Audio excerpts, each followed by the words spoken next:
சோம்போட மாண்பு சொன்ன வீம்பு பேசாம விருட்டுன்னு வந்து கேளு சாமி.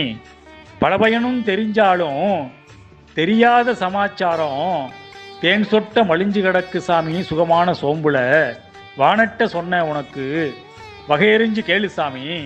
நிலவு கூட்டி வந்த நேசமான ராத்திரி வேளை ரம்யமா உணவு முடிச்சு அன்பா அடுப்பங்கர போ சாமி. முக்கா போனி தண்ணி எடுத்து முழுசான சோம்பு முழு தேக்கரண்டி எடுத்து போட்டுக்க. சுறுசுறுன்னு சுண்ட காய்ச்சிக்க சாமி. காய்ச்சின தண்ணிய தவறாம பிடிச்சிக்க. அசராம 5 நிமிஷம் பின்ன நடபயலு சாமி. அது பின்ன சாமி வழக்கம் போல நித்திரப்போ. மண்டலம் ஒன்று மகிழ்வா தொடருது சாமி. உறுதி சொன்ன உனக்கு உடல் கொழுப்பெல்லாம் உதிர்ந்து விலகும் உன்னை விட்டு. மலப்போக்கெல்லாம் மறுக்காம வெளிப்போகும். இன்னும் சொன்னேன் கேளு, உடல் சோர்வெல்லாம் ஊறு போகும் உன்னை விட்டு.